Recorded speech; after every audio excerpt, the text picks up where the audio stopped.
হরে কৃষ্ণ। তো ভগবদ গীতা স্টাডি ক্লাসদেরকে স্বাগত জানাচ্ছি। তা যদিও আজকের সেশনটা একটু স্পেশাল, আজকে আমরা ভগবদ গীতা থেকে ঠিক নয়, কিন্তু ভগবদ গীতার কিছু বিষয়বস্তু আমাদের আজকে ক্লাসে মাধ্যমে আলোচনা আমরা করার চেষ্টা করব। হুম যেখানে ভগবানের যে ঐশ্বর্য জ্ঞান, আমরা জানি ঐশ্বর্য জ্ঞান সেটি কি। ঐশ্বর্য জ্ঞানটা হচ্ছে গুহ্য জ্ঞান, আর গুহ্যতর জ্ঞান হচ্ছে পরমাত্মা সম্বন্ধীয় জ্ঞান, এবং গুহ্যতম জ্ঞান হচ্ছে ভক্তি বিষয়নী জ্ঞান। তো সেই গুহ্য জ্ঞান বা ঐশ্বর্য জ্ঞান, যার দ্বারা ভগবান এই চিন্ময় জগতের সাথে সরাসরি এবং এই জড় জগতের সাথে কি বলে পরোক্ষভাবে যুক্ত আছেন, সেই জ্ঞান সম্পর্কে আলোচনা করার চেষ্টা করব। হুম, তো আপনারা একটু মনোযোগ দিয়ে করবেন। আমি চেষ্টা করব, মানে খুব বেশি কঠিন না বিষয়বস্তু। আর এখানে অনেক কিছু আলোচনা করার বিষয় আছে, আমরা সবকিছু হয়তো কিছু কিছু শুধুমাত্র পয়েন্ট এর নাম উচ্চারণ করে চলে যাব। আর যে বিষয়টি মনে রাখা দরকার আমি সেটি বলে দিব। কয়েকটা বিষয় আপনারা শুধুমাত্র সিম্পল মনে রাখলেই হবে, ঠিক আছে? তাহলে দেখবেন যে এই বিষয়টি হবে, বুঝতে সহজ হবে। আর আরো বিশদ আলোচনা আপনারা কোথায় পাবেন? এই ভগবদ গীতা ক্লাসের পর আপনারা যদি ভাগবত স্টার ক্লাসে যুক্ত হন, তখন দ্বিতীয় স্কন্ধ এবং তৃতীয় স্কন্ধে যখন সৃষ্টি তত্ত্বগুলো আলোচনা করা হবে, তখন আজকের যে বিষয়গুলো আছে এগুলোর বিশদ বর্ণনা আছে, ঠিক আছে? অনেক অধ্যায়, এই প্রত্যেকটা বিষয়ে উপরে দেখা যাচ্ছে এক একটি অধ্যায় বা একটা অধ্যায়ের একটা বিরাট অংশ আলোচনা করা হয়েছে। উম, তো ঠিক আছে, আমরা আমাদের মূল ক্লাসে যাচ্ছি। আমাদের আজকে যে মূল ক্লাসের বিষয়বস্তু, যে ভগবান শ্রীকৃষ্ণ কিভাবে এই জড় সৃষ্টির সাথে যুক্ত হয়ে আছেন। আমরা সপ্তম অধ্যায়ও দেখেছি, পূর্ববর্তী আরো কিছু অধ্যায়ে দেখেছি, এবং নবম অধ্যায়, অষ্টম অধ্যায়, তারপরে বিভূতি যোগ, সব বিভিন্ন জায়গায় ভগবান যে মানে প্রতিটি অধ্যায়ের সাথে কিন্তু এই রিলেটেড কিছু না কিছু বিষয়বস্তু আমরা গীতাতে দেখতে পাই। ভাগবতে এর পূর্ণাঙ্গ ব্যাখ্যা রয়েছে। চৈতন্য চৈতন্য চৈতামৃতেও এই বস্তুগুলো করা আছে। আর এই বিষয়ে যে ব্যাখ্যাটা প্রদান করা হয়েছে, এই পাশে যেটা ইংরেজি ইংরেজি অংশটা দেখতে পাচ্ছেন, এটা হচ্ছে চৈতন্য চৈতামৃত থেকে নেওয়া হয়েছে এই ব্যাখ্যাটা। আর এই পাশে যে ব্যাখ্যাটা রয়েছে, এটা হচ্ছে এই ভাগবত থেকে। তা ভাগবত এবং চৈতন্য চরিতামৃতের মধ্যে ওইরকম পার্থক্য নাই, ঠিক আছে? একই বিষয়বস্তু। তো এই দুইটা বিষয়, আর মাঝখানে যে অংশটা দেখতে পাচ্ছেন সেটা হচ্ছে সম্পূর্ণটা এই দুইটা বিষয়ের যে চিত্র আকারে এই করা হয়েছে। যেমন তিনটা ছবি আমি পর পর রাখছি, যাতে এই বিষয়বস্তু প্লাস এটা বুঝতে সুবিধা হবে, ঠিক আছে? তো প্রথমে যে বিষয়বস্তু রয়েছে হয়তো একটু ছোট ছোট লাগছে, তো আমরা সেই বিষয়বস্তুগুলো আমরা পরবর্তী যে সিলেক্টটা রয়েছে এখান থেকে দেখলে এই বিষয়গুলো ক্লিয়ার হয়ে যাবে, ঠিক আছে? তো কয়েকটা স্লাইড রয়েছে, আমরা তাহলে শুরু করি প্রথম থেকে। তো যদি সৃষ্টিতত্ত্ব আলোচনার পূর্বে, যে ভগবানের এত কিছু সৃষ্টি করার আসলে দরকার হয়েছে কেন, ঠিক আছে? ভগবানকে কি বলা হয়? যদি বলা হয় গড, GOD, তাই না? তো জি তে হচ্ছে জেনারেটর, ও তে হচ্ছে অপারেটর, আর ডি তে ডি ইকুয়ালস টু ডিস্ট্রয়ার।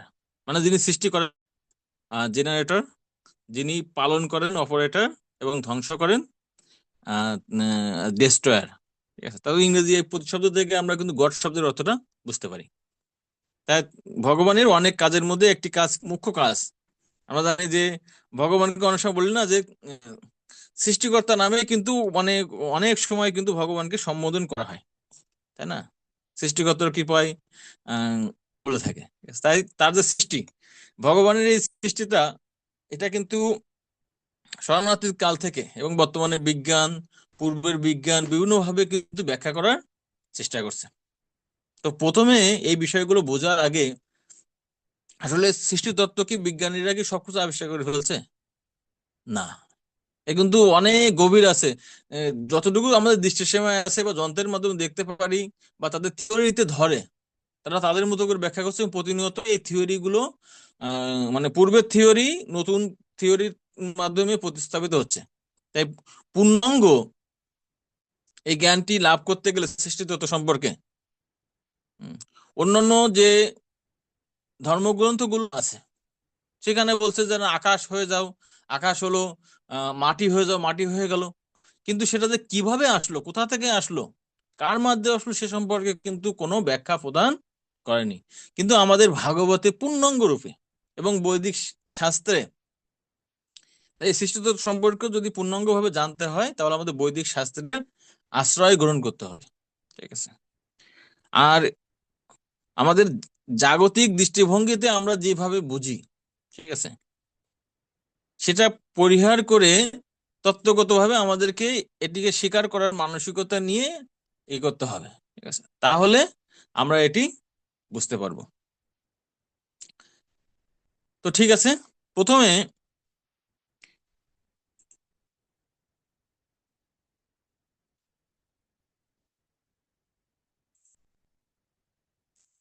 তো এখানে আমরা যেটা দেখতে পাচ্ছি, এই যেটা সার্কেল দেখতে পাচ্ছেন না? হ্যাঁ, এই যে সার্কেলটা, এই সার্কেলটা কি? এই সার্কেলটা বলা হচ্ছে, এখানে দেখেন ইসে অষ্টদল পদ্ম বলা হয়। অষ্টদল পদ্ম মানে কি? মানে যে পদ্মের 8টি পাপড়ি আছে, এই সার্কেলটা। তারপরে সেখানে সহস্র দল রয়েছে, আরো বিশাল একটা পদ্ম ফুল রয়েছে।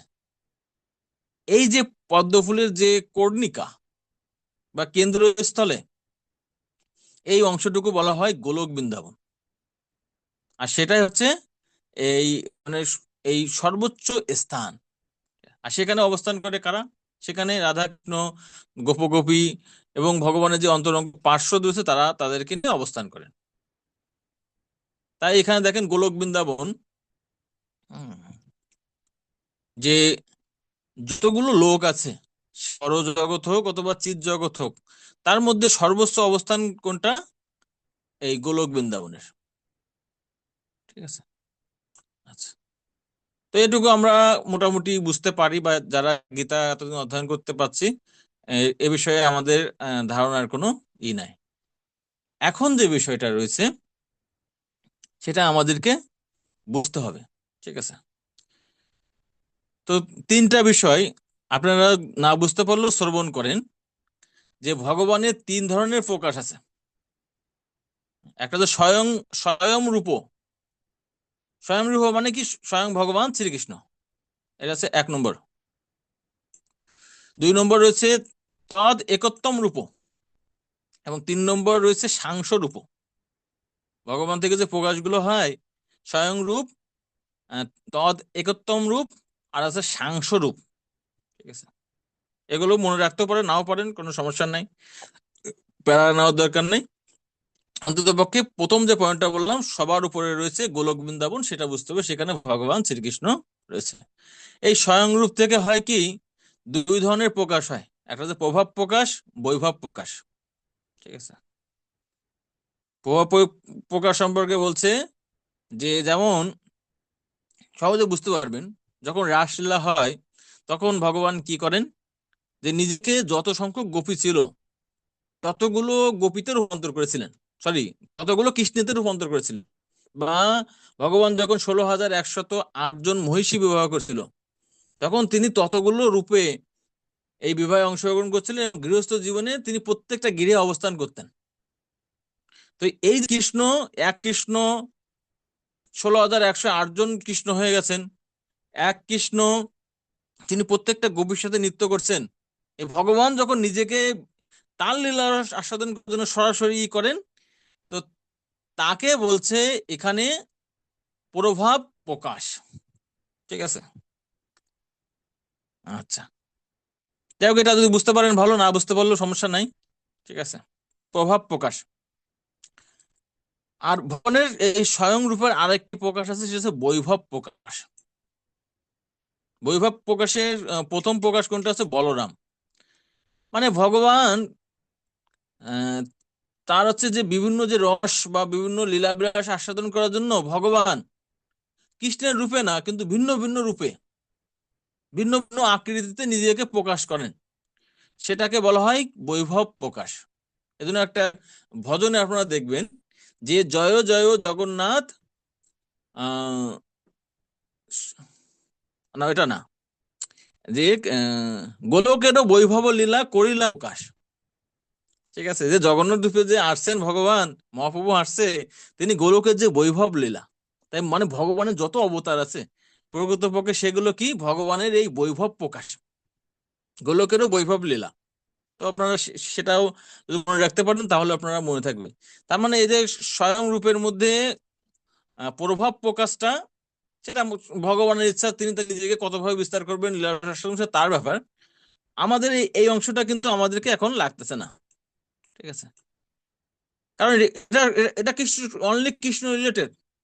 ঠিক আছে, এখানে কারোর কোনো নাই, প্রকাশ নাই, তিনি নিজের লীলা সাধন করছেন, ভগবান পর্যন্ত শেষ। বৈভব প্রকাশের প্রথম কি, প্রথম আসছে বলরাম। তো এই বলরাম আমরা জানি যে ভগবানের ডান অংশ থেকে প্রথম প্রকাশকে, এই বৈভব প্রকাশ হচ্ছে বলরাম। ঠিক আছে, তো এই যে বৈভব প্রকাশ থেকে ভগবান বলরাম থেকে কি আসছে,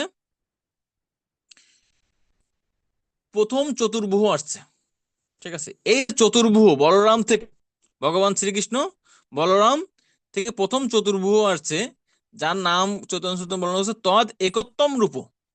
ঠিক আছে, এই প্রথম চতুর্ভুজ রূপটা কি, এই যে এইখানে দিছে প্রথম চতুর্ভুজ। তাই এই প্রথম চতুর্ভুজ হচ্ছে বাসুদেব, সংকর্ষণ, প্রদ্যুম্ন, অনিরুদ্ধ। ঠিক আছে, এরা মনে রাখবেন, চতুর্ভুজ নামগুলো আপনারা মনে রাখবেন। ঠিক আছে, তাহলে সুবিধা হবে। যে যদি বলা হয় চতুর্ভুজ কারা, বাসুদেব, সংকর্ষণ, প্রদ্যুম্ন, অনিরুদ্ধ। ঠিক আছে, দুই ধরনের চতুর্ভুজ আছে। বলরাম থেকে আসছে প্রথম চতুর্ভুজ।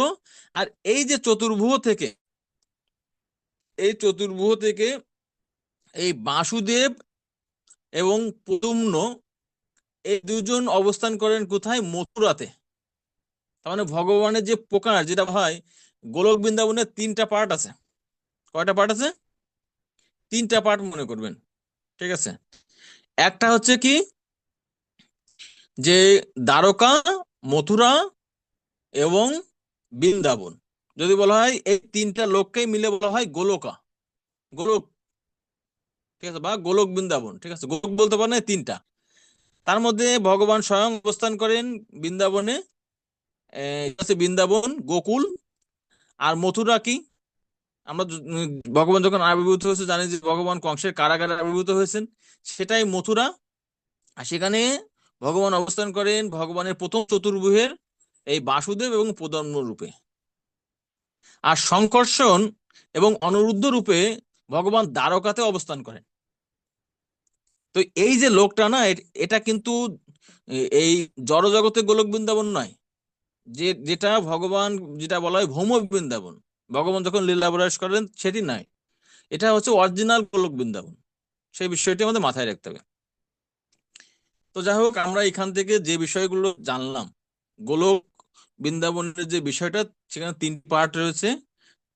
একটা হচ্ছে গোকুল বা বৃন্দাবন, মথুরা এবং দ্বারকা। ঠিক আছে, তো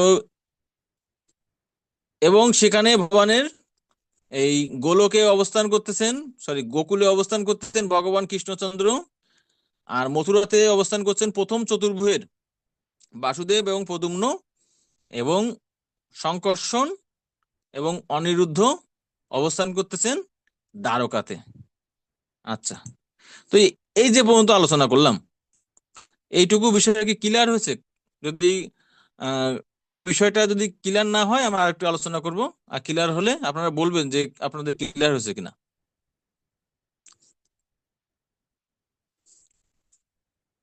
হ্যাঁ, পুরো ক্লিয়ার হয়। ক্লিয়ার?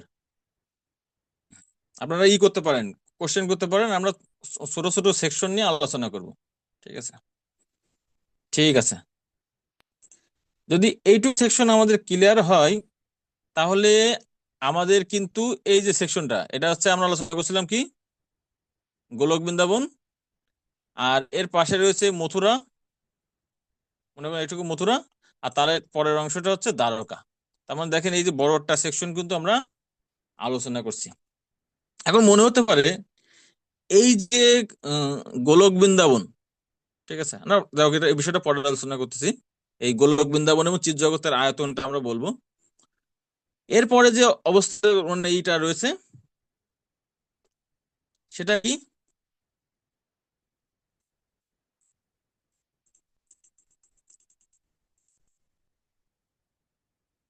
ওকে,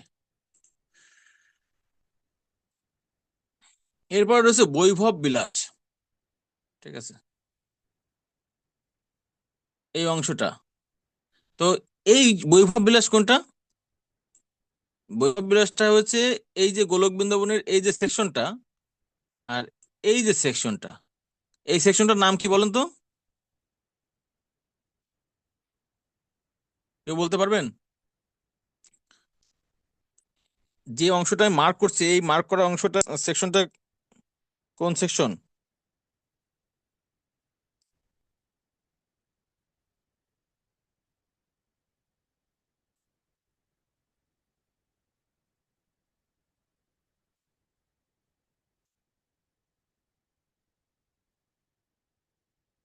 হরে কৃষ্ণ। যে অংশটা মার্ক করা আছে, এটা প্রভু বৈকুণ্ঠ লোক কি? হ্যাঁ, আপনারা ই করবেন, ঠিক আছে? আপনারা যদি কথা না বলেন না, আমি বুঝতে পারবো না আপনারা বুঝতে পারছেন কিনা। ঠিক আছে, সেজন্য যে পারবেন সে বলবেন। এই অংশটা হচ্ছে বৈকুণ্ঠ। তার মানে চিৎ জগতে দুইটা পার্ট আছে। ঠিক আছে, চিৎ জগতে দুইটা পার্ট আছে, এটা হচ্ছে গোলক বৃন্দাবন। তো বৈকুণ্ঠ লোকের ক্ষেত্রে কিন্তু আবার ই আছে কিন্তু। যেমন এই পাশে দেখেন, আপনাদের বাম সাইডে দেখেন, এখানে এই যে গোলক বৃন্দাবন আছে, তারপরে মথুরা আমরা আলোচনা করছি, তাই না? এবং তারপর দ্বারকাও আমরা আলোচনা করলাম, এই যে দ্বারকা আলোচনা করছি। এরপরে এরপরে যে ইটা আছে না, সেটা কিন্তু কিন্তু অযোধ্যা। অযোধ্যাতে কে অবতরণ করছিল? অযোধ্যায় কোন ভগবান থাকেন বলেন? শ্রীরাম। শ্রীরাম। অবশ্যই রেসপন্স করবেন। তো এই যে অযোধ্যাটা কোথায় অবস্থান করতেছে, সেটা কিন্তু এই ইসের, এই যে গোলক বৃন্দাবন আর এই বৈকুণ্ঠের মাঝামাঝি একটা লোক। তাই এই অযোধ্যাও কিন্তু বৈকুণ্ঠের ঊর্ধ্বে, কিন্তু গোলক বৃন্দাবনের নিচে। ঠিক আছে, এখন আমরা জানলাম যে যদি উচ্চতর ক্ষেত্রে ধরি, গোলক বৃন্দাবন, মথুরা, দ্বারকা, তার নিচে অবস্থান করতেছে অযোধ্যা। সেখানে ভগবান রামচন্দ্র, হনুমান, বিভীষণ আদি ভক্তদের সাথে মাসা অবস্থান করতেছেন। আচ্ছা, তো এই যে দ্বিতীয় চতুর্ভুজ, এইখানে এসে দেখেন, এই যে বৈকুণ্ঠে চলে আসলাম না আমরা,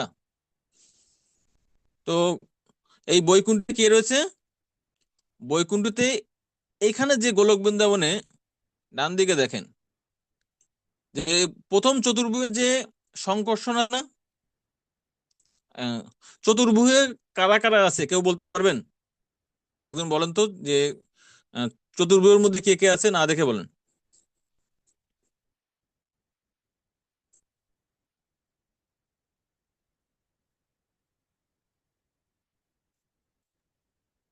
তো চতুর্ভুজের মধ্যে বাসুদেব, সংকীর্ণ, প্রদ্যুম্ন, অনিরুদ্ধ।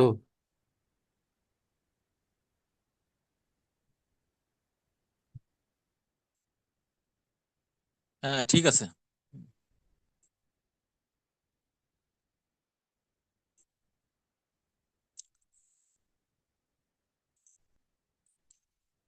তো এখানে যেটা বলছেন যে সংকীর্ণ না, এটা হচ্ছে সংকর্ষণ। ঠিক আছে, প্রথম চতুর্ভুজটা, এই জন্য বলছে নামটা মুখস্থ করে রাখতে। তো এইখানে দেখেন, এই যে প্রথম চতুর্ভুজের মধ্যে এই যে বাসুদেব সংকর্ষণ, এই সংকর্ষণ থেকে কে আসছে? এই যে বৈকুণ্ঠ লোকের নারায়ণ। ঠিক আছে, কে আসছে? নারায়ণ আসছে, যাকে বলা হয় বৈভব বিলাস। ঠিক আছে, বৈভব না, এটা হচ্ছে বিভব। ঠিক আছে, বৈভব না, বিভব বিলাস। আর বৈভব, বৈভব বিলাস তো বলছি, ওটা তো বৈভব প্রকাশ, যেটা বৈভব প্রকাশে ভগবান থেকে বলরাম আসে। আর হচ্ছে বিভব বিলাসের মধ্যে প্রথম আসে, তার মানে কি, প্রথম চতুর্ভুজে, প্রথম চতুর্ভুজে সংকর্ষণ থেকে আসছে নারায়ণ আসছে, যাকে আমরা বলি না যে লক্ষ্মী নারায়ণ বা মূল নারায়ণ, আদি নারায়ণ। তো এই নারায়ণ। ঠিক আছে, তার মানে যেমন গোলক বৃন্দাবনের কি প্রথম প্রকাশকে কৃষ্ণ, এই বৈকুণ্ঠ লোকে প্রথম প্রকাশ, এই যে এখানে দেখেন যে এই অংশটা রয়েছে, এটা কে রয়েছে? লক্ষ্মী নারায়ণ, নারায়ণ। তাই এই প্রথম চতুর্ভুজের সংকর্ষণ থেকে আসছে নারায়ণ। আচ্ছা, আর এই নারায়ণ থেকে আবার কি হচ্ছে? নারায়ণ থেকে আবার সেকেন্ড চতুর্ভুজ সৃষ্টি হয়েছে, দ্বিতীয় চতুর্ভুজ বলা হয়। ঠিক আছে, এইখানে দেখেন, এই পাশে দেখেন, এখানে দেখেন এই বৈকুণ্ঠ লোকে এই দ্বিতীয় চতুর্ভুজ। চতুর্ভুজ মানে কি? চারজন দেখেন, দেখছেন এখানে 1 2 3 4, এখানে চারজন। কে কে? এই যে এই পাশে দুইজন, এই পাশে দুইজন, চতুর্ভুজ। তাদের আবার নাম কি? একই নাম। ঠিক আছে, বাসুদেব, সংকর্ষণ, প্রদ্যুম্ন, অনিরুদ্ধ। তো চৈতন্য চরিতামৃতে বর্ণনা করা আছে যে এই বৈকুণ্ঠ লোকে অসংখ্য, অনন্ত কোটি, মানে তার কোনো শেষ নাই, বৈকুণ্ঠ লোক আছে। জগতে যেমন অনন্ত কোটি ব্রহ্মাণ্ড রয়েছে, তার থেকে বেশি কি বৈকুণ্ঠ লোকে আছে, রয়েছে, বৈকুণ্ঠ লোক রয়েছে, যেখানে ভগবানের বিভিন্ন যে প্রকাশ রয়েছে, ভগবানের যত অবতার আছে, প্রত্যেকটা অবতারের বৈকুণ্ঠ লোকে এক একটা ধাম আছে। আপনি মনে করতে পারেন না ভগবান নৃসিংহদেব রূপে আসছেন বলে ভগবান নৃসিংহদেবের মনে হয় কোনো লোক নাই, হয়তো তিনি বিষ্ণু। হ্যাঁ, সকলেই তো বিষ্ণু, সকলেই তো কৃষ্ণ, কিন্তু প্রত্যেকটা অবতারের আলাদা আলাদা লোক আছে। আর এরকম অনন্ত কোটি কি আছে? এই বৈকুণ্ঠ লোক আছে। তার মধ্যে এই ভগবানের নারায়ণের হচ্ছে 24টা প্রকাশ হয়েছে। কয়টা প্রকাশ হয়েছে? 24টা প্রকাশ। ঠিক আছে, যেমন আমরা যে যখন তিলক করি যে দাদার সঙ্গে, তখন এই যে বাসুদেব, তারপরে যে অন্য অন্য যে নামগুলো আমরা করি না, প্রত্যেকটা কিন্তু এক একজন কিন্তু বিষ্ণুর নাম। এই জন্য সেই বিষ্ণুর নাম নিয়ে যখন আমরা তিলক করি, তখন সেটা কি হয়ে যায়? তখন সেটা হয়ে যায় বিষ্ণু মন্দির। ঠিক আছে, তো এই নামগুলো আমি যাচ্ছি না। ঠিক আছে, এগুলো আমাদের জন্য এখন লাগছে না। আমাদের জন্য যেটা মূল বিষয়, সেটা হচ্ছে ভগবান শ্রীকৃষ্ণ, শ্রীকৃষ্ণ থেকে বলরাম। ঠিক আছে, বলরাম থেকে আছে প্রথম চতুর্ভুজ, বাসুদেব, সংকর্ষণ, প্রদ্যুম্ন, অনিরুদ্ধ। এই প্রথম চতুর্ভুজের সংকর্ষণ থেকে আবার আসছে কে? বৈকুণ্ঠ লোকে নারায়ণ। ঠিক আছে, এইটুকু মনে রাখলে আমাদের মোটামুটি কাজ শেষ। তো বৈকুণ্ঠ লোক চলে গেল। তার মানে এই যে অংশটা কিন্তু আমরা কিন্তু এই বৈকুণ্ঠ চ্যাপ্টারটা আমরা ক্লোজ করলাম। ঠিক আছে, তো এখন যদি আপনাদেরকে যদি প্রশ্ন করা হয় যে প্রথম চতুর্ভুজ ভুহ থেকে কে আসছেন, বৈকুণ্ঠ লোকে কে আসছেন? প্রথম চতুর্ভুজের সংকর্ষণ থেকে বৈকুণ্ঠ লোকে কে আসছেন? নারায়ণ। উম, নারায়ণ। নারায়ণ আসেন। ঠিক আছে, ধন্যবাদ। তার মানে আপনারা বিষয়টা বুঝতে পারছেন। তো ঠিক আছে, আমরা এই যে চিহ্নগুলো দিয়ে দেখালাম, সেই চিহ্নগুলো আমরা মুছে দিই, আমরা পরের সেকশনে চলে যাই। তার মানে আমরা ইতিমধ্যেই আমাদের আরেকবার রিভিশন দিই যে গোলক বৃন্দাবনে ভগবান শ্রীকৃষ্ণ রয়েছে। তার থেকে প্রথম আসছে কি? প্রথম প্রকাশ বলরাম, বলরাম থেকে প্রথম চতুর্ভুজ, সেটা হচ্ছে মথুরা এবং দ্বারকাতে বাসুদেব, সংকর্ষণ, প্রদ্যুম্ন, অনিরুদ্ধ। এই সংকর্ষণ থেকে বৈকুণ্ঠ লোকে নারায়ণ আসছে, এবং নারায়ণ থেকে 24, ঠিক আছে, চতুর্ভুজ মানে মানে 24 জন বিষ্ণু আসছেন। এরকম আরো অনেকেই আছে, তাদের মুখ্য হচ্ছে 24 জন। তো এখানে দেখেন এই যে দ্বিতীয় চতুর্ভুজ, দ্বিতীয় চতুর্ভুজ কোথায়? সেটা হচ্ছে বৈকুণ্ঠ লোকে। তো দ্বিতীয় চতুর্ভুজের মধ্যে যে দ্বিতীয় প্রকাশ বাসুদেব, তারপরে কে রয়েছে? সংকর্ষণ। ঠিক আছে, তো দেখেন যতগুলো ডাউন করতেছে না, যার থেকে আসছে সেটা আসছে কিন্তু কার থেকে? সংকর্ষণ থেকে। তো সেটা আপনারা আরো সহজে মনে রাখতে পারেন। ভগবান শ্রীকৃষ্ণের প্রথম প্রকাশ বলরাম, বলরামের কিন্তু আর এক নাম কি? সংকর্ষণ। তার মানে বলরাম থেকে এই চতুর্ভুজ প্রকাশ হচ্ছে, কিন্তু যার নাম মানে যিনি বলরামের সাথে সরাসরি যুক্ত, তিনি হচ্ছে সংকর্ষণ। ঠিক আছে, তাই বলরামের আর এক নাম হচ্ছে সংকর্ষণ। তার মানে দেখেন সবকিছু আলটিমেটলি সবকিছু প্রকাশ হচ্ছে কার থেকে? বলরাম থেকে। আর বলরাম হচ্ছে কৃষ্ণের অংশ। ঠিক আছে, তার মানে কৃষ্ণ, বলরাম, সংকর্ষণ, তিনিও বলরাম। আর তার থেকে আসছে দ্বিতীয় চতুর্ভুজ বৈকুণ্ঠ লোকে, সেখানে বাসুদেব, সংকর্ষণ, প্রদ্যুম্ন, অনিরুদ্ধ।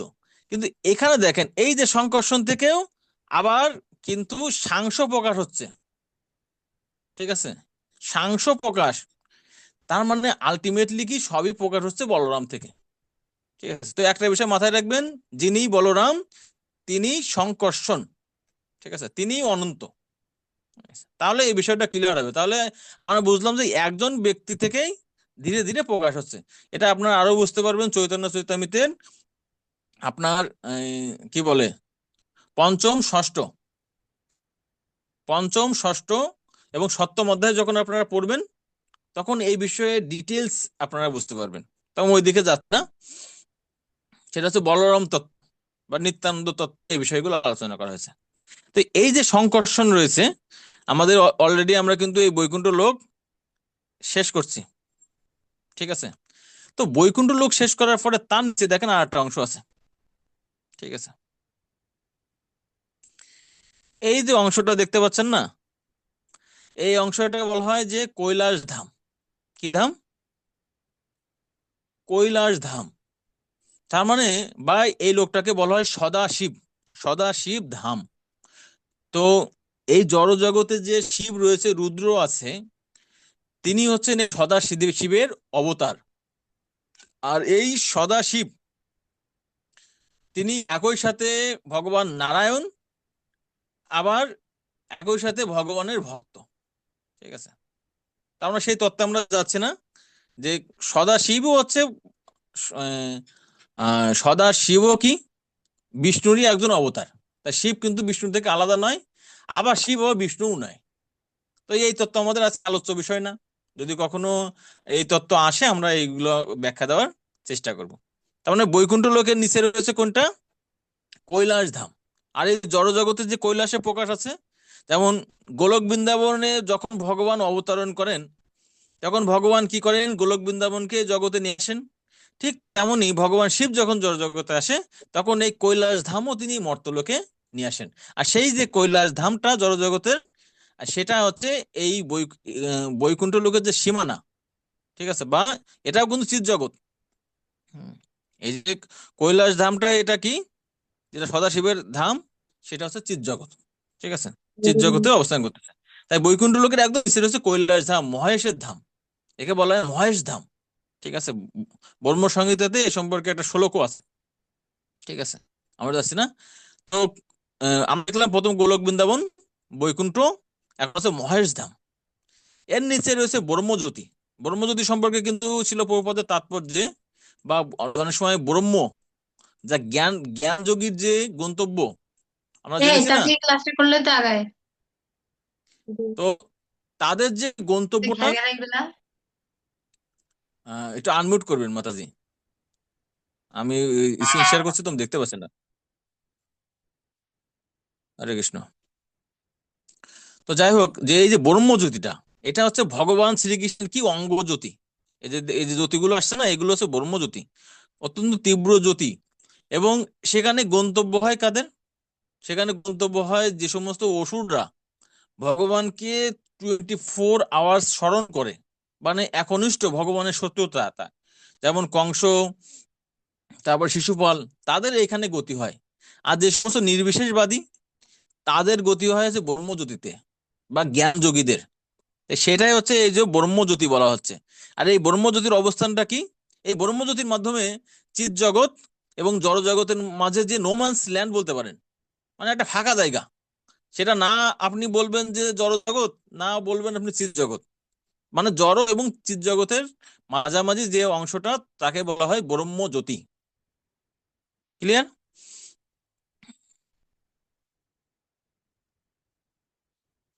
তো ঠিক আছে, আমরা কিন্তু মোটামুটি যতটুকু আলোচনা করলাম আমাদের চিৎ জগতের পার্ট শেষ। আশা করি এখান থেকে যতটুকু আমি গুরুত্ব সহকারে বোঝাতে চেয়েছি সেটা আপনারা বুঝতে পারছেন। এখন আমাদের কাজ কি? এখন আমাদের কাজ হচ্ছে যে জড় জগতের সাথে ভগবানের সম্পর্কটা বোঝা, ঠিক আছে। এই চিৎ জগতের সাথে যে ভগবানের সম্পর্কটা, মানে এরপরে যে পার্টটা রয়েছে, এটা কিন্তু আমরা কিন্তু এ সম্পর্কে আমরা কিন্তু বুঝতে পারি। কারণ কি? যেহেতু আমরা ভক্তি যোগী, ভগবানের ভক্তি করতেছি, এটা হচ্ছে গুহ্যতম জ্ঞান। তো যারা ভক্ত তারা এটা বুঝতে পারে। যদি বলা হয় যে আমার ধাম, সেখানে চন্দ্র সূর্য আলোকিত করতে পারে না, সেখানে গেলে আর ফিরে আসতে হয় না, আমাদের কিন্তু বুঝতে কিন্তু কোনো সমস্যা হয় না। কিন্তু যখন ব্রহ্মজ্যোতির কথা বলা হয়, জড় জগতের সাথে বিষ্ণুর কথা বলা হয়, যেটা হচ্ছে গুহ্য জ্ঞান, ঐশ্বর্য জ্ঞান, ভগবান বলছেন, বা পরোক্ষভাবে আমি যুক্ত আছি জড় জগতের সাথে কিন্তু আমি আবার যুক্ত নাই, তখন আমাদের হচ্ছে কি হয়ে যায়, কনফিউশন গুলো বেশি আসে। তাই আমরা এখন আলোচনা করব যে আমাদের যে উদ্দেশ্যে আমরা আলোচনা করছিলাম, সেটা সেটা হচ্ছে এই জড় ব্রহ্মাণ্ড এর এই নিচের অংশটা আমরা আমাদের মূল আলোচ্য বিষয়। তো এইটুকু বুঝতে গেলে আগে আমাদের উপরটা বোঝা দরকার ছিল। তো এইখানে এই যে জড় ব্রহ্মাণ্ডে, বা এখানে যদি আপনি দেখেন বাম সাইডে, এই যে টোটাল একটা জড় ব্রহ্মাণ্ড, এই যে জড় ব্রহ্মাণ্ডে আমরা জানি যে গোলক বৃন্দাবনে ভগবানের কি রয়েছে, প্রথম হচ্ছে বৈভব প্রকাশ রয়েছে, তারপরে একোত্তম প্রকাশ রয়েছে, তারপর হচ্ছে বিভব বিলাস আছে।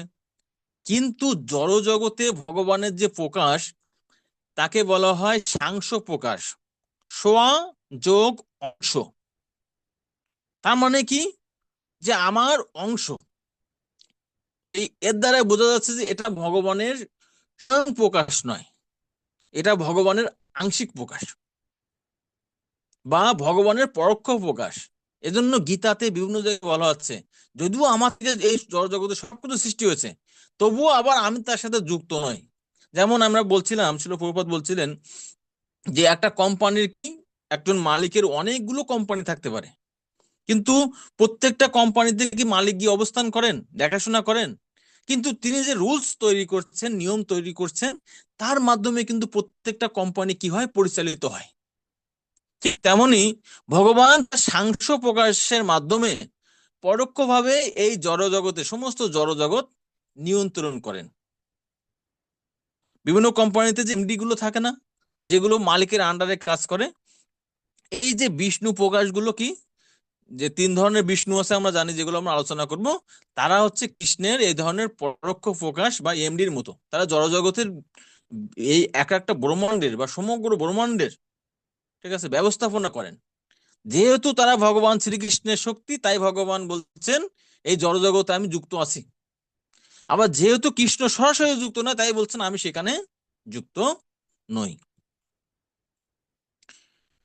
তো যাই হোক, এই যে জড়জগতে আমরা এই বিষয়টা আর একটা স্লাইডের মাধ্যমে দেখার চেষ্টা করব। জড়জগতে ভগবান বিষ্ণু যে যুক্ত আছে, মানে এখানে অনেক ক্ষুদ্র, তো সেজন্য আমি আর একটা স্লাইডে একটু বিশদভাবে সেটা রেখেছি। আপনারা আসলে দেখলে বুঝতে পারবেন।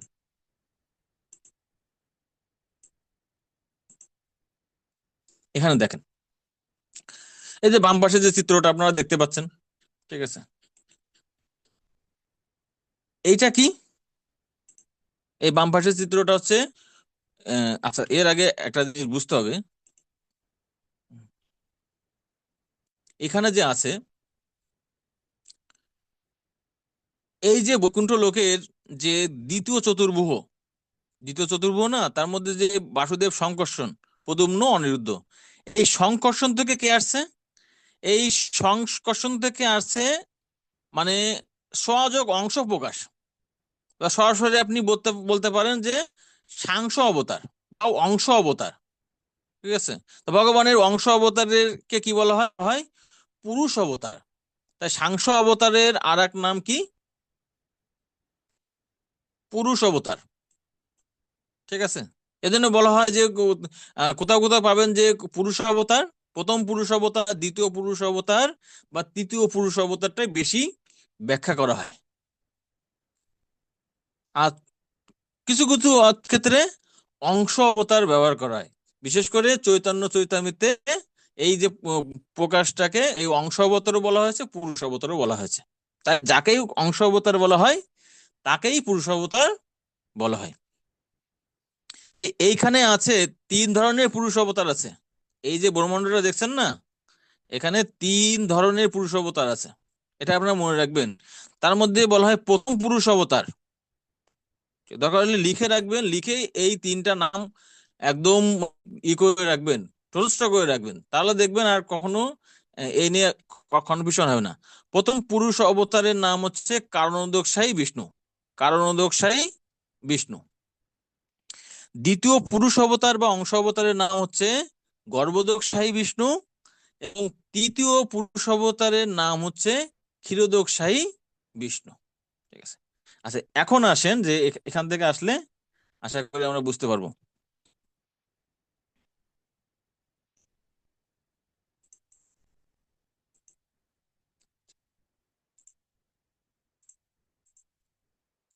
এখানে আসেন।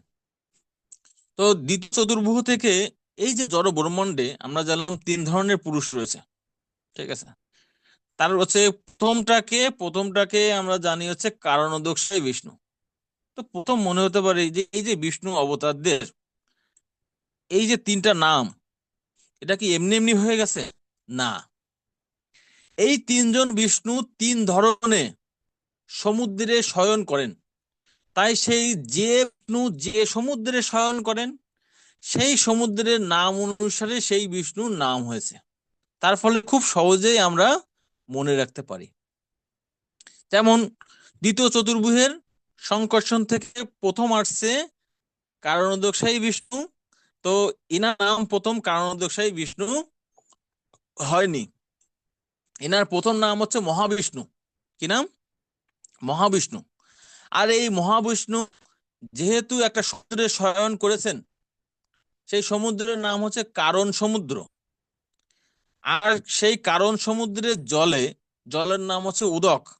তাহলে কি হলো? কারণ যুক্ত উদক, কারণ উদক। ঠিক আছে।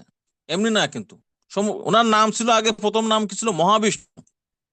মহাবিষ্ণু ঘুমাইছে কারণ মানে কারণ সমুদ্রের জলে, কারণ যুক্ত উদক মানে জল, তিনি শয়ন করছেন, এই জন্য বলা হচ্ছে কারণোদক।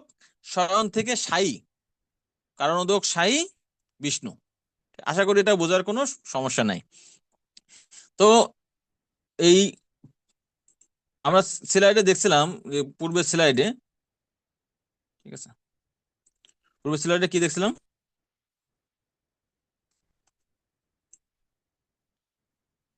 এখানে যে দেখতে পাচ্ছেন এই যে জড়মন্ড না, এই এই ব্রহ্মাণ্ড, কিন্তু এখান থেকে একটা ব্রহ্মাণ্ডের ছবি দেওয়া হয়েছে এটা। এরকম অনন্ত কোটি, এই যে মানে জড় জগতেও কিন্তু অনন্ত কোটি ব্রহ্মাণ্ড রয়েছে। এখানে মানে আমাদের কিন্তু চিৎ জগতের আলোচনা শেষ, আমরা এখন চলে আসছি কোথায়? জড় জগতে। এখন জড় জগতে আর চিৎ জগতের মাঝে একটা সমুদ্র আছে। এই যে সমুদ্রের উপরে কি আছে? সমুদ্রের উপরে আছে ব্রহ্মজ্যোতি। আর তার নিচে আছে একটা সমুদ্র, বিশাল সমুদ্র, তার নাম হচ্ছে কারণোদক। কারণোদক বা হচ্ছে কারণ সমুদ্র বা কারণ সলিল বলা হয়। হুম। কারণ মানে কজ। ঠিক আছে। ইংরেজিতে বলা হয় কজাল ওশেন। ঠিক আছে। বা কারণোদকশায়ী বিষ্ণু। তো এখানে এই বিষ্ণু যখন সংকর্ষণ থেকে এসে শয়ন করছেন, ঠিক আছে, শয়ন করার পর কি তার একটা কাজ আছে। এখন কেউ যদি ঘুমায় থাকে তিনি কিন্তু নিঃশ্বাস গ্রহণ করেন না। আপনি যদি ঘুমায় থাকেন দেখবেন শ্বাস প্রশ্বাস যখন ছাড়ছেন, তো আমরা জানি যে এই কারণোদকশায়ী বিষ্ণু কি করে? যখন নিঃশ্বাস গ্রহণ করে, সমগ্র ব্রহ্মাণ্ড গুলো কি করে? তার নাক দিয়ে ভগবানের পেটের মধ্যে, ঠিক আছে, বা ফুসফুসে গিয়ে অবস্থান করে। সমগ্র ব্রহ্মাণ্ড, মানে এখানে দেখেন ক্ষুদ্র ক্ষুদ্র অনন্ত কোটি যে জড় ব্রহ্মাণ্ড রয়েছে, প্রত্যেকটা ব্রহ্মাণ্ড তখন এই নিঃশ্বাসের সাথে সাথে ভগবানের মধ্যে চলে যায়। আর যখন ভগবান নিঃশ্বাস ছাড়ে, ঠিক আছে, ভগবান যখন নিঃশ্বাস ছাড়ে তখন এই সমগ্র ব্রহ্মাণ্ড গুলো ভগবান থেকে বাইরে চলে আসে। তাই কারণোদকশায়ী বিষ্ণুর কাজটা কি বলেন তো? কেউ বলতে পারবেন কারণোদকশায়ী বিষ্ণুর কাজ কি?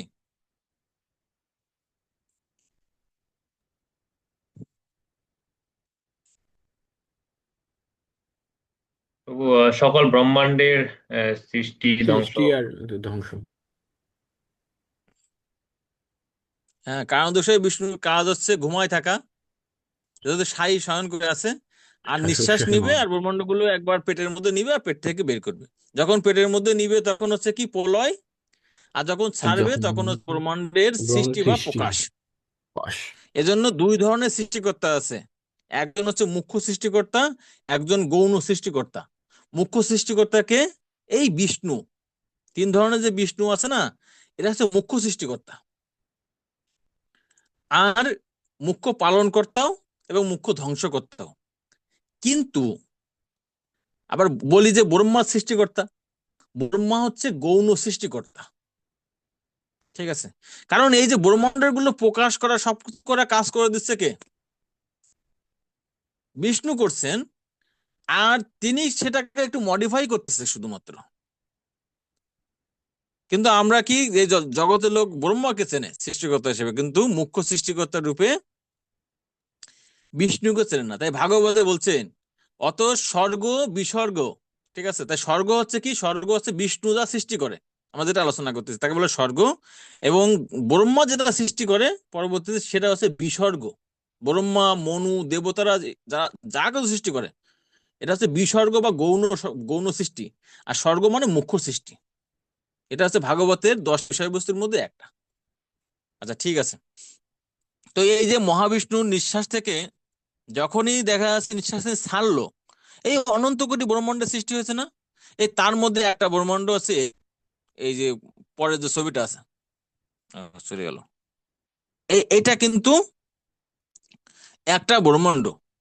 তো এই যে ব্রহ্মাণ্ড গুলো আসছে না, সেগুলো কি নির্জীব, মানে কোনো নড়াচড়া নাই, কোনো ক্ষমতা নাই, এরকম অনন্তকাল ধরে অবস্থান করতেছে। ঠিক আছে, তো থাকার পর এই যে বিষ্ণু থেকে এগুলো আসছে, তখন বিষ্ণু আরেকটি প্রকাশ, দ্বিতীয় প্রকাশ, গর্ভোদকশাহী বিষ্ণু তখন কি করছে, মানে আর একজন বিষ্ণু ধরেন, ইনি চিন্তা করছেন এই যে বিশাল বিশাল ব্রহ্মাণ্ড আমার পেট থেকে বের হয়েছে, এই ব্রহ্মাণ্ডের কোনো ক্ষমতা নাই, যদি আমি তার ভিতরে গিয়ে শক্তি স্থাপন করি এই ব্রহ্মাণ্ড কোনো কাজ করবে না। ঠিক আছে, যন্ত্র আপনি তৈরি করতে পারেন, কিন্তু যদি ইলেকট্রিসিটি না থাকে ওই যন্ত্র কাজ করবে? ওই যন্ত্র কিন্তু কাজ করে না। তাই তিনি সেটি চিন্তা করে তার থেকে আরেকটি বিষ্ণুর প্রকাশ এই প্রত্যেকটা ব্রহ্মাণ্ডে, দেখছেন না এই যে যতগুলো ব্রহ্মাণ্ড আছে প্রত্যেকটা ব্রহ্মাণ্ডের মধ্যে কে রয়েছে? একজন বিষ্ণু আছে না? তো তিনি তখন কি করছেন, তার একটি একটি প্রকাশ এই প্রত্যেকটা ব্রহ্মাণ্ডের মধ্যে অবস্থান করছেন। আর তিনি সেখানে গিয়ে দেখছেন যে আহ, ব্রহ্মাণ্ড অন্ধকার এবং থাকার মতো কোনো জায়গা নাই। তখন তার শরীর থেকে ঘামের জলে, ভগবান বিষ্ণুর ঘামের জলে এই ব্রহ্মাণ্ডের অর্ধেক, মনে করেন এখানে দেখায়, এই যে সাইডে দেখেন এই একটা ব্রহ্মাণ্ড, এই ব্রহ্মাণ্ডের এই অর্ধেকটা কি ভগবানের যে ঘামের জলে প্রত্যেকটা ব্রহ্মাণ্ডে পূর্ণ হয়ে গেছে। আর তখন কি হয়েছে, এই বিষ্ণু সেখানে শয়ন করছেন। যেহেতু তিনি ব্রহ্মাণ্ডের মাঝে, আর সেই ব্রহ্মাণ্ডের মাঝকে বলা হয় গর্ভ, সেখানে তার ঘাম থেকে একটি সমুদ্র সৃষ্টি হয়েছে। যেহেতু সেটি ব্রহ্মাণ্ডের গর্ভে সৃষ্টি হয়েছে তাই তার নাম হচ্ছে গর্ভ। আর সেখানে যে জল তাকে বলা হয় উদক। তাই এই সমুদ্রের নাম হচ্ছে গর্ভোদক, গর্ভোদক সাগর বলা হয়, গর্ভোদক সাগর। আর সেই গর্ভ যোগ উদক সেখানে শয়ন করেন এই বিষ্ণু, তাই তার নাম হয়েছে গর্ভোদক শাহী বিষ্ণু। আশা করি এই নাম নিয়ে আপনাদের আর পরবর্তীতে কনফিউশন হবে না। প্রথম সাগরটার নাম কি ছিল? কেউ বলেন, প্রথম কারণোদক। সাগরটার নাম কি ছিল? শুনতে কারণোদকশায়ী। বললাম না।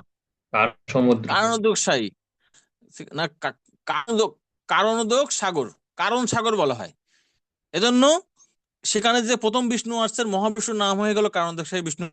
গর্ভোদক কিভাবে গর্ভ সমুদ্র সৃষ্টি হয়েছে জানলাম, আর সেখানে যিনি শয়ন করেন তাই তার নাম হচ্ছে কি গর্ভোদক শাহী বিষ্ণু, দ্বিতীয় প্রকাশ। এই গর্ভোদক শাহী বিষ্ণু এখানে শয়ন করছে বুঝলাম। শয়ন করে কি করতেছে? আমরা শয়ন করে কিন্তু কোনো কাজ করতে পারি না। কিন্তু দেখেন ভগবান এতই শক্তিশালী, ভগবান শুয়ে শুয়ে সমস্ত কাজ করতে পারেন। তাই তিনি যখন শুয়ে পড়ছেন ব্রহ্মাণ্ডে, তখন তার নাভি পদ্ম থেকে, এখান থেকে শিলপ্রপাত বলছেন লক্ষ্মী দেবী তখন তার মেসাজ করছেন, কিন্তু তার কিন্তু এই ব্রহ্মাকে জন্ম দেওয়ার ক্ষেত্রে বা সৃষ্টি করার ক্ষেত্রে লক্ষ্মী দেবীর প্রয়োজন হয়নি। এজন্য ভগবান হচ্ছে স্বয়ং সম্পূর্ণ, ভগবানের কারোর দরকার হয় না। তার নাভি পদ্ম থেকে কার সৃষ্টি হয়েছে? এখান থেকে এই ব্রহ্মার সৃষ্টি হয়েছে। ঠিক আছে, এই ব্রহ্মার সৃষ্টি হলেও ব্রহ্মা কিন্তু আর সৃষ্টি করতে পারছেন না। এমনকি তিনি জন্মগ্রহণ করার সাথে সাথে বুঝতেই পারতেছেন না যে আমার কেন জন্ম হলো।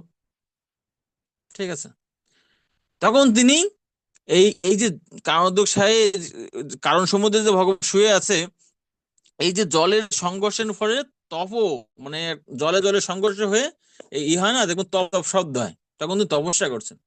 আর তখন তার শক্তি বলে কি করেন, এই ব্রহ্মা তখন সৃষ্টি করেন।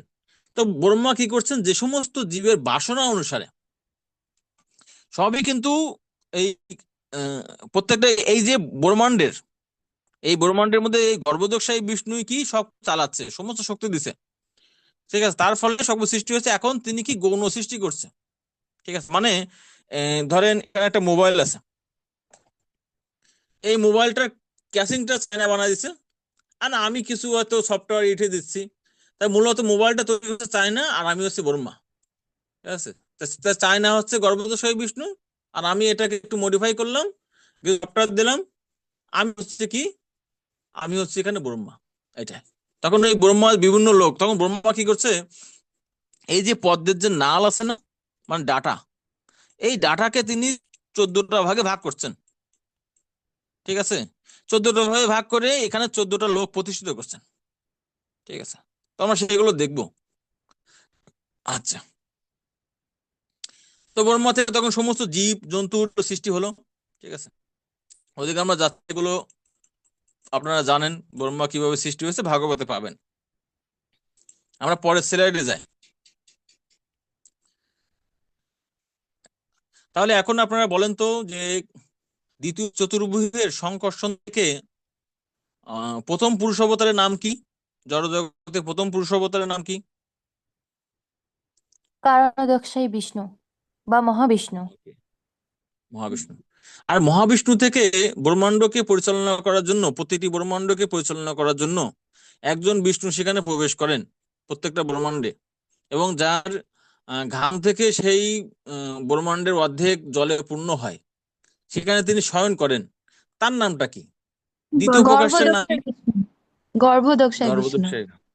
আচ্ছা, এই বিষয়ে আশা করি আপনাদের আর কোনো কনফিউশন থাকলো না। এখন যে লাস্ট রয়েছে, তার মানে আমরা দেখেন যে সমগ্র ব্রহ্মাণ্ড দেখলাম, মহাবিষ্ণু থেকে সমগ্র জড়জগতে ব্রহ্মাণ্ড আসলো। এখন আমরা দেখলাম যে গর্ভদোষায় বিষ্ণু, এদের নিচে দেখেন একজন বিষ্ণু শুয়ে আছে এখানে, আছে না? এই সেই গর্ভদোষায় বিষ্ণু। আর তার থেকে কি করছে, এখানে এই ব্রহ্মার জন্ম হয়েছে। আর ব্রহ্মা এই যে এই পদ্মের নালটাকে কি করছে, এই 14টা ভাগে কিন্তু ভাগ করছেন। ক্লিয়ার? এটা হচ্ছে জড় সৃষ্টি, জড় সৃষ্টি করছে ব্রহ্মা। এখন এই যে জড় সৃষ্টিটাও কিন্তু এমনি এমনি হয়নি। ঠিক আছে, এই যে অনন্ত কোটি এই ভগবান গেছে, যাওয়ার পরেও এই মানে ওই জড় সৃষ্টি হয় না, ব্রহ্মা করতে পারেন না। আর তখন কি করছেন, এই যে কারণোদকশাই বিষ্ণু, মহাবিষ্ণু, এই যে প্রত্যেকটা ব্রহ্মাণ্ডের যে রয়েছে, মহত্তত্ত্ব বলা হয় বা মায়া শক্তির দিকে দৃষ্টিপাত নিক্ষেপ, আর তার ফলে কি হয়েছে, জগৎ সৃষ্টি হয়েছে। তো সৃষ্টি হওয়ার পর এই যে যত জীব হয়েছে, যত জগতের প্রত্যেকটা উপাদান হয়েছে না, ওই সে জীবগুলো আর কাজ করতে পারে না। মানে সবকিছু সৃষ্টি হয়েছে, কিন্তু সবই কি নিষ্ক্রিয়। ঠিক আছে, ব্রহ্মা হয়তো একটা মানুষ তৈরি করছে, সে মানুষ নড়ে না, একটা দেবতা সৃষ্টি করছে, কোনো কাজ করতে পারে না, পাহাড় পর্বত কত কত সৃষ্টি করছে, কিন্তু সেগুলো নিষ্ক্রিয়। তাই এই সমস্ত জড় এবং জীব যেগুলো সৃষ্টি করছে, তো ব্রহ্মা তো সেগুলো তো আর তো করতে পারে না, অপারেট করতে পারে না, তিনি সৃষ্টি করতে পারেন। ঠিক আছে, মানে রোবট তিনি তৈরি করতে পারেন, কিন্তু রোবটের মধ্যে সফটওয়্যার দেওয়ার ক্ষমতা তার নাই। এই সফটওয়্যারটা কে প্রদান করেন? তখন এই গর্ভদোষাই বিষ্ণু থেকে আর একজন বিষ্ণু আসলো। তার নাম কি জানেন? তার নাম হচ্ছে, এই যে এখানে সেই বিষ্ণু রয়েছে, এই যে তার নাম হচ্ছে ক্ষীরোদকশায়ী বিষ্ণু। এই ব্রহ্মাণ্ডে একটা সাগর আছে, 7টা সাগরের মধ্যে একটা সাগরের নাম হচ্ছে ক্ষীর সমুদ্র। কি সমুদ্র? ক্ষীর সমুদ্র। আর এই ক্ষীর সমুদ্রে এই বিষ্ণু অবস্থান করেন, যিনি মানে ইতিমধ্যেই এই গর্ভদোষাই বিষ্ণুর মাধ্যমে সৃষ্টি হয়েছেন। এই জগতের প্রত্যেকটা পরমাণু থেকে শুরু করে প্রত্যেকটা জীব থেকে শুরু করে সবকিছুকে পরিচালনা করার জন্য, যাকে আমরা খাস বাংলায় বলি পরমাত্মা। ঠিক আছে। তো সেই সেই পরমাত্মার আবির্ভাব হয়েছে। তো সেই পরমাত্মা থাকবে কোথায়? দেখেন প্রত্যেকে কিন্তু নিজের নিজের জায়গা তৈরি করছে। তাই এই এই যে বিষ্ণুটা, প্রথম ধরেন ইনি একজন বিষ্ণু, গর্ভোদ্ধষের বিষ্ণু থেকে তার তার সৃষ্টি হয়েছে। সৃষ্টি ঠিক না, মানে প্রকাশ হয়েছে, সৃষ্টি একটাও না, বিষ্ণু তো সৃষ্টি হয় না, প্রকাশ হয়েছে। তো এই বিষ্ণু এসে এই ব্রহ্মাণ্ডের যে ক্ষীর সাগর আছে, সাগরটার নাম কি? ক্ষীর সমুদ্র। আর যেহেতু তিনি ক্ষীর সমুদ্রের জলে শয়ন করছেন, তার মানে ক্ষীর যুক্ত উদক, ক্ষীরোদক শয়ন করছেন সাই বিষ্ণু। তাই 3 নম্বর বিষ্ণুর নাম কি? ক্ষীরোদক সাই বিষ্ণু। আর এই বিষ্ণু এসে কি করছেন? এই যে যতগুলো জীব জন্তু যা আছে, যত ব্রহ্মাণ্ডের অণু পরমাণু, প্রত্যেকটার মধ্যে প্রবেশ করছেন। আর তার ফলে সচল হয়েছে। আমাদের মধ্যেও সেই ক্ষীরোদয় বিষ্ণু আছে, যাকে আমরা বলি পরমাত্মা। ঠিক আছে। তো আশা করি এই পর্যন্ত আপনারা বুঝতে পারছেন। ঠিক আছে, যে 3 ধরনের বিষ্ণু কিভাবে আসলো, কোথা থেকে আসলো, এই তারপরে এই জড়জগৎ কিন্তু অপারেট হয়ে গেছে। ঠিক আছে। তো মোটামুটি আমাদের এই বিষয়গুলো আলোচনা শেষ। বোনাস ক্লাস, যদি এই ক্লাসটা ভাগবতের জন্য আমি 2 মিনিট আপনাদেরকে জিনিসটা বুঝাই রাখি, তাহলে আপনারা ভবিষ্যতে আপনারা এটা করতে পারবেন, রিলেট করতে পারবেন। ঠিক আছে। হরে কৃষ্ণ প্রভু, একটা ছোট প্রশ্ন করি এখানে। সেটা হচ্ছে, হ্যাঁ। আমি শুনলাম যে সাধারণত দেবতারা যখন বিপদে পড়ে তখন ক্ষীরোদস্যই বিষ্ণুর কাছেই যায়, ব্রহ্মা সহ। তো হুম হুম হুম। এটা কি মানে কোন নির্দিষ্ট ব্রহ্মাণ্ডে সেটা? প্রত্যেকটা ব্রহ্মাণ্ডে, মানে এই যে দেখেন, এই গর্ভদোষী বিষ্ণু রয়েছে না, ইনি কোথায় আছে? ইনি আছে সাগরের মাঝে, এই গর্ভদোষ সাগরে, ইনাকে খুঁজে পায় না। একটা ব্রহ্মাণ্ড তো বিশাল জায়গা না, কিন্তু ক্ষীরোদক সাহস, মানে ক্ষীর সমুদ্র এই ব্রহ্মার খুব কাছাকাছি।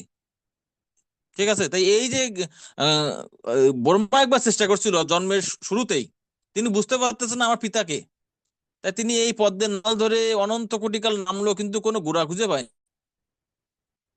তারপরে আবার তিনি চিন্তা করছেন না এর মনে হয় শেষ হবে না, তখন তিনি আবার চলে গেছে উপরে গিয়ে তপস্যা করা শুরু করলো। তা ব্রহ্মা জন্মের থেকে তাকে খুঁজে পায়নি। সেই বিষ্ণুকে ওই বিপদের সময় যিনি কাছাকাছি আছে তার কাছে যাবে, নাকি দূরে যিনি আছে যাকে পাওয়া অনেক কষ্টকর তার কাছে যাবে? বোঝা গেছে? হ্যাঁ প্রভু। আচ্ছা আচ্ছা। এই জন্য যেহেতু এই যে এই ব্রহ্মাণ্ড বিপদ থেকে রক্ষা করার কাজও আছে এই ক্ষীরোদস্যই বিষ্ণু। এবং এই জড়জগতের অধিকাংশ যে অবতার গুলো কার প্রকাশ? ক্ষীরোদস্যই বিষ্ণুর অবতার। ঠিক আছে। বিপদে পড়লে কার কাছে যায়? ক্ষীরোদক সাগরের ওই বিষ্ণুর কাছে। তিনি বলেন ঠিক আছে তা আমি আসতেছি, যদি তিনি পারেন তিনি অবতরণ করেন। আবার না হলে অনেক সময় রামচন্দ্র অথবা ভগবান কৃষ্ণচন্দ্র মাঝে মাঝে আসেন। কিন্তু বাকি সমস্ত অবতার গুলো এই ক্ষীরোদকশাহী বিষ্ণুর মাধ্যমে আসে। প্রভু, ওই আচ্ছা। অবতার গুলার নাম কি জানি অবতার বলেন? না না, অবতার 6 প্রকার।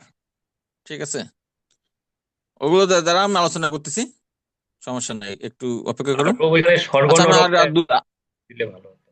আচ্ছা, আমি এগুলো করব। আমি আমি আলোচনা শেষ করি, 2-1 মিনিট লাগবে, তারপরে কোশ্চেন গুলো নিলে সুবিধা হবে। হ্যাঁ, একটু। আমি জানি অনেক প্রশ্ন থাকবে, আমি প্রত্যেকটা প্রশ্ন একটা অ্যান্সার দেবো, আশা করি আপনারাও এর উত্তরটা বুঝতে পারবেন। ঠিক আছে, যেহেতু আমরা মানে মূল তত্ত্ব বুঝতে পারতেছি। আচ্ছা, এখানে আমরা যে প্রথম দেখলাম যে এইটা হচ্ছে ভাগবতের, এটা আমি আপনাদের বোঝাচ্ছি না, শুধুমাত্র জিনিসটা একটু বলে রাখতেছি। এই যে মহাবিষ্ণু যে মহামায়ার উপরে যে দৃষ্টিপাত করে না, বা সেই জড়জগতের প্রতি, তাকে বলা হয়, প্রথম বলা হয় প্রধান। এটা বোঝার দরকার নেই, খালি নামগুলো শুনেন। তো এই মহাবিষ্ণু কি করছে? মহাবিষ্ণুর নাম কে? মহাবিষ্ণু প্লাস কাল। এই কাল মানে মানে শিব। তা মহাবিষ্ণু থেকে শিব আসছে, এই শিব মানে কাল। কাল থেকে কালী, কালীর প্রতি তিনি দৃষ্টিপাত করেন বা মিলিত হন। তার ফলে কি হয়? এই প্রধান প্রধান বলা হয় সমগ্র জড় সৃষ্টির যে কি বলা হয় সুপ্ত উপাদানগুলো, তার প্রতি দৃষ্টিপাত করার ফলে এই যে দৃষ্টিটাকে বলা হয় জ্যোতির্লিঙ্গ বলা হয়, শিবের আর এক নাম। আর তার ফলে মহত্তত্ত্বের তৈরি হয়। এই মহত্তত্ত্ব থেকে আসে অহংকার, বুদ্ধি আর মানস। ঠিক আছে। আর তার থেকে কি আছে যে 10টা ইন্দ্রিয় এবং ইন্দ্রিয়ের 5টি বিষয়। আর আর একটা প্রকাশ হয় সেখান থেকে বিরাট রূপ। এগুলো বুঝতে হবে না, ঠিক আছে, এখানে আছে, এগুলো আমার বিনা। তো এই বিষয়গুলো আপনারা বুঝবেন ভাগবত। এই যতটুকু আলোচনা করলাম না, প্লাস এই এই যে এইখানে এই নিচেরটা বোঝা কিন্তু আরো কঠিন, ঠিক আছে।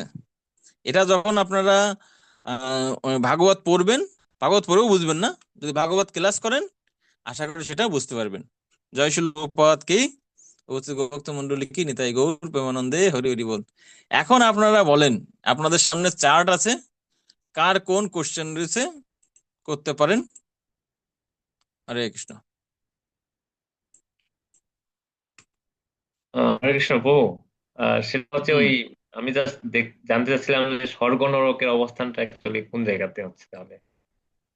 আচ্ছা, ঠিক আছে, এখান থেকে চার্ট থেকে দেখা দিই। এই যে, এইটা হচ্ছে ভূলোক। আপনারা চার্টটা দেখতে পাচ্ছেন, এই যে পৃথিবীর মতো যে দেখা যাচ্ছে, এই যে ইউ আর হেয়ার, এটা হচ্ছে ভূলোক, ঠিক আছে। ভূলোকের উপরে কি আছে, এই ভূবল লোক, ভালো করে বুঝছেন তো। এই আর তারপর হচ্ছে স্বর্লোক। তো এই ভূবল লোককে বলা হয় পিতৃলোক বলা হয়, ঠিক আছে। এই পিতৃলোকে সবাই যাওয়ার জন্য ওই যে শ্রাদ্ধ পিণ্ডি পুজো দেয়, সেখানে থাকে ওই পিতৃপুরুষরা থাকে, যক্ষ এবং রাক্ষসরা থাকে, ঠিক আছে। এই এই ভূলোকে আমরা অবস্থান করি। তারপর রয়েছে যক্ষ, রাক্ষস এবং পিতৃলোক এখানে অবস্থিত। আর তার তার উপরে রয়েছে কি, এই স্বর্গলোক, মানে 3 নম্বর লোক হচ্ছে স্বর্গলোককে বলা হয় স্বর্গলোক। তারপরে এই যে মহরলোক, এখানেও কিছু হচ্ছে মানে কিছু কিছু ঋষিরা থাকে, এবং কারা কারা থাকে এগুলো ভাগবতে উল্লেখ করা আছে সেখানে। তারপর জনলোক, জনলোকে থাকে আমাদের সপ্তর্ষি বলেন না, এই পুলস্ত, তারপর আছে এই ক্রুত আদি যে সমস্ত ঋষিরা রয়েছে, সপ্ত তারা বলা হয় তাদের নামে আছে, তারা অবস্থান করে জনলোক, 7 সেজেস।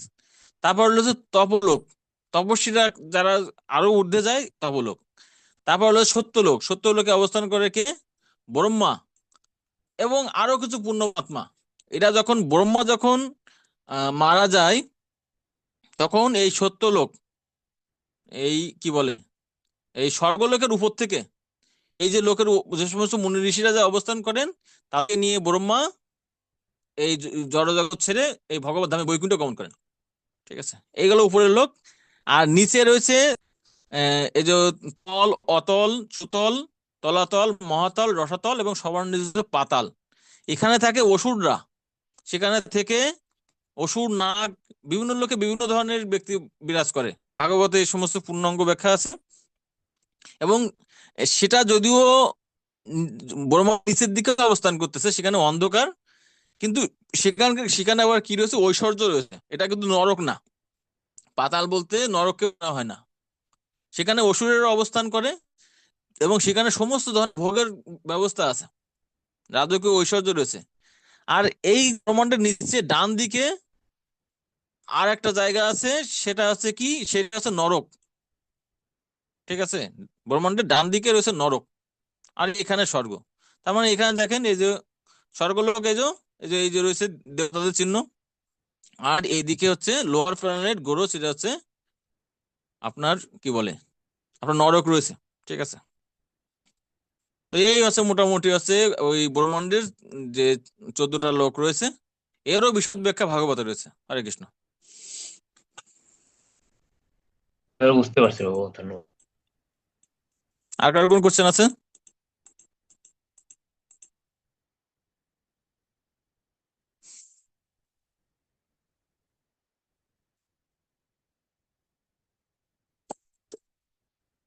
হুম, ঠিক প্রভু, আছে, আমি কার কোনো আরেকটা কোশ্চেন জিনিস না? জাস্ট তো শিওর হওয়ার জন্য কোশ্চেন করি, সেটা হচ্ছে মহাবিষ্ণু আর কারণোদর্শী বিষ্ণু তাহলে একটাই হচ্ছে? মানে, না না না, দুজন ব্যক্তির কথা বললাম না, তাহলে আমরা ভগবানের মহাবিষ্ণু 2 ধরনের প্রকাশের বলতেছি কথা আর, বললাম। হ্যাঁ হ্যাঁ। আমি আর একটু বলি, ঠিক আছে, বিষয়টা ভালো করে বোঝো। এইটা তো এই 3 ধরনের বিষ্ণুকে বোঝানোর জন্য তো আজকে আলোচনা। প্রভু, আমার তো কোশ্চেনটা ছিল সেটাই, যে আমরা মহাবিষ্ণু কখন বলতেছি আর কারণোদর্শী বিষ্ণু কখন বললাম? ওটা মানে একটু বুঝতে অসুবিধা হয়েছিল তো। আচ্ছা আমি বলতেছি, তুমি দেখো, এই যে সমুদ্রটা, এখান থেকে বোঝো, এই বিষয়ে কোনো কনফিউশন রাখা যাবে না, তাহলে ক্লাসের উদ্দেশ্য ব্যর্থ হয়ে যাবে। এই সমুদ্রের নাম হচ্ছে কারণ সমুদ্র। আর এখানে আসে কি জড়জগতে আকর্ষণ থেকে, এই ব্রহ্মাণ্ডের এই যে বৈকুণ্ঠ লোকের যে চতুর্ভুজ, বাসুদেব, শঙ্কর, সৌদুগ্ন, অনিরুদ্ধ, তার থেকে আসছে কে? এই কারণদোষাই বিষ্ণু। ঠিক আছে, প্রথম এই পুরুষ অবতার বা অংশ প্রকাশ কারণদোষাই বিষ্ণু। তিনি এসে যে নিঃশ্বাসের মাধ্যমে ব্রহ্মাণ্ডগুলো সৃষ্টি করছে না, সেগুলো তো কাজ করতে পারে। তার থেকে দ্বিতীয় প্রকাশ হচ্ছে কে প্রত্যেকটা ব্রহ্মাণ্ডে? গর্ভোদকশায়ী বিষ্ণু। গর্ভদক্ষায়ী বিষ্ণু। হ্যাঁ, তার মানে এটা আপনি বলতে পারবেন না যে ওই যখন এই ব্রহ্মাণ্ড সৃষ্টি হয় তখন এই বিষ্ণু প্রকাশ হয়, আর বাকি সময় সেই বিষ্ণু থাকে না। সেই বিষ্ণু নিত্য, কিন্তু উদ্দেশ্যটা কি, সেই উদ্দেশ্যটা বললাম, কখন কখন না, সব সময় এই তিন ধরনের বিষ্ণু রয়েছে, তিন ধরনের পুরুষ অবতার রয়েছে, যেটা ভাগবতের আহ প্রথম স্কন্ধে তৃতীয় অধ্যায়ে আলোচনা করা হয়েছে পুরুষ অবতার সম্পর্কে, পরীক্ষিত মহারাজ প্রশ্ন করছিল। ঠিক আছে, তাই এটা হচ্ছে কারণদোষাই বিষ্ণু, প্রত্যেকটা ব্রহ্মাণ্ডে গর্ভদোষাই বিষ্ণু, প্রত্যেকটা জীব এবং অনুপরমাণুকে পরিচালনা করার জন্য কি অবস্থান করেন?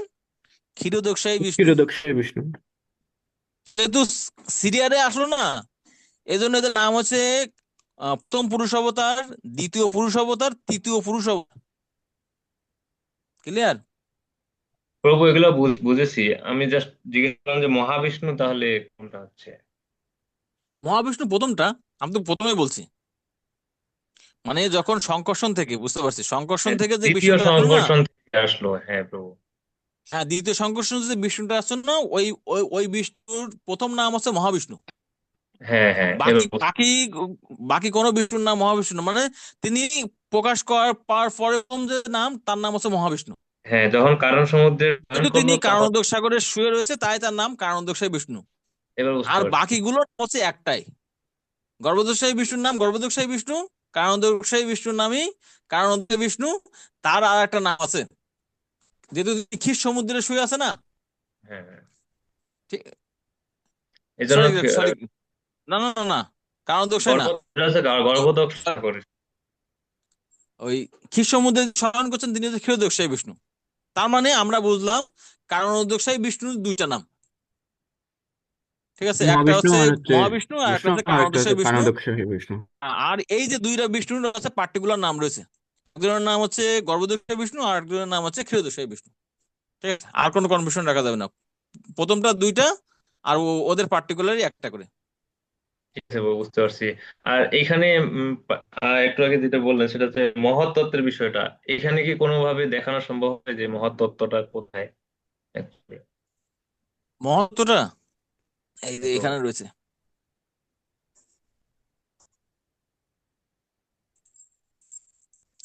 এগুলো বোঝার কোনো শেষ নেই, জানারও শেষ নাই। গীতা পড়ার পর, বোঝার পরে ভাগবত পড়তে হবে, ঠিক আছে, তাহলে বিষয় ই করবেন। এই যে ব্রহ্মাণ্ডের, মানে প্রত্যেকটা ব্রহ্মাণ্ডে, ঠিক আছে, এই দেখেন এখানে মা দুর্গা ছবি আছে না,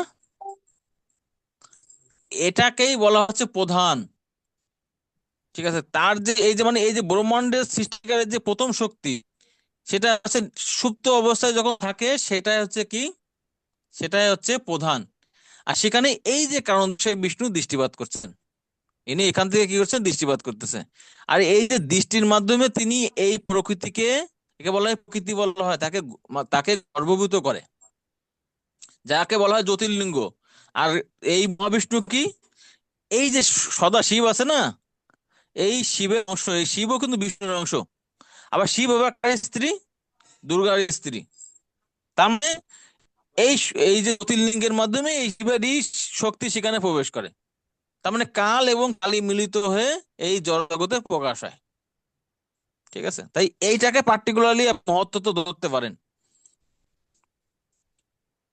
হুম হুম, ঠিক আছে বাবু, বুঝতে পারছি এবার।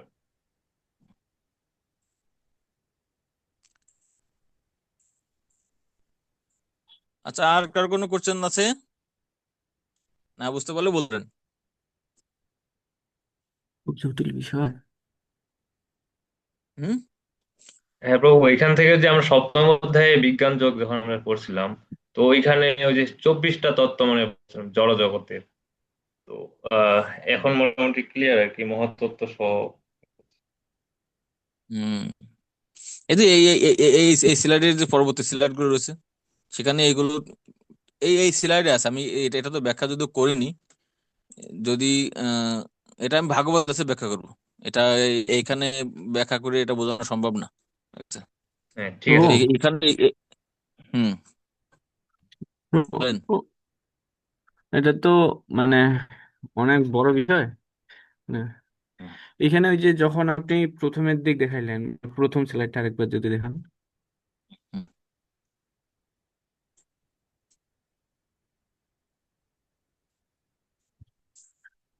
ওই যে প্রথম স্লাইডে আপনার হচ্ছে গোলক বৃন্দাবন ধাম, মথুরা, দ্বারকাপুরী, অযোধ্যা আর হচ্ছে বৈকুণ্ঠ। তো হুম। এইখানে যখন এটা মানে বললেন, এটা বুঝছি মজা, মানে মোটামুটি সব। কিন্তু ওই যে এ, মানে ভগবান শ্রীকৃষ্ণ যখন মনে হয় এটা সপ্তম অধ্যায় বলে যে মানে যারা মানে ভগবানের যারা আমাকে উপাসনা করে, মানে যে 14টা ভুবন আছে, এই 14টা মানে 14টা যে লোক আছে, 14টা লোকের প্রতিটাতে মানে আবর্তন হয় আর কি, হুম, পুনরাবর্তন হয়। হুম, কিন্তু হুম। যারা আমাকে উপাসনা করে তারা আমার লোকেই প্রাপ্ত হয়। এখন এইখানে যখন এটা বললে তখন এখানে কোনটা লোক বোঝানো হয়? আচ্ছা, আচ্ছা, আচ্ছা। ঠিক আছে। মানে এই যে 14টা যে আছে না, ভুবন আছে না, বলা হয় চতুর্দশ ভুবন। এটা হ্যাঁ, হচ্ছে জড় জগতে। তাই বলতেছে যে এই যে চতুর্দশ ভুবনে কেউ যদি যতই উপরে যাক, এবং সত্য লোকে এগুলো ফিরে আসতে হয়। হ্যাঁ, কিন্তু হ্যাঁ। বলছে মাম উপত্যুত কন্তেও পুনর্জন্ম ন বিদ্যতে। এখানে হুম, মাম বলতে এই যে আছে না, এই যে এই ব্রহ্মজ্যোতির উপরে, হ্যাঁ। ওই ব্রহ্মজ্যোতির উপর ব্রহ্মজ্যোতির থেকে যে উপরে ওই যে যতটুকু আছে। কৈলাস, কৈলাস লোক থেকে এটা পুরাটা নাকি? হ্যাঁ, হ্যাঁ, হ্যাঁ, কৈলাস ঝুল্ল হবে, এটা সব চিৎ জগৎ ব্রহ্মজ্যোতির উপরে। হুম, হুম। এইখানে গেলে এটা আছে ভগবত ধাম তুলনা করা হয়। বৈকুণ্ঠে যান, মথুরাতে যান, দ্বারকাতে যান। এই যে এখানে দেখেন, হ্যাঁ, হ্যাঁ প্রভু। এই যে এই দেখেন, এই যে এই যে লোক থেকে আপনি কোথায় কোথায় যেতে হুম, পারবেন। এই যে সিদ্ধ লোকে যেতে পারেন। তারপরে এই হুম, যে কারণদর্শাই বিষ্ণুর কাছে যান। যে হুম, বিষ্ণুর কাছে যান, কোনো সমস্যা নাই। ঠিক আছে, বিষ্ণুর কাছে পৌঁছালে হবে, আলটিমেট উদ্দেশ্য কৃষ্ণের কাছেই লক্ষ্য। কিন্তু যেহেতু চিৎ জগতে পৌঁছালে আর ফিরে আসতে হবে না। ঠিক হ্যাঁ, আছে। আপনি বলতে পারবেন না যে ইসে, মানে মাম বলতে শুধু কৃষ্ণকে বোঝাচ্ছে, কারণ এই যে বৈকুণ্ঠ লোক বিষ্ণু লোকের মধ্যে কোনো কৃষ্ণ লোকের মধ্যে কোনো পার্থক্য নাই তত্ত্বগত ভাবে, কিন্তু হুম, রসগত ভাবে পার্থক্য আছে। এগুলো আপনারা গীতা ক্লাস করতে করতে, ভাগবত ক্লাস করতে করতে বুঝবেন। ঠিক আছে। বুঝতে পারছি।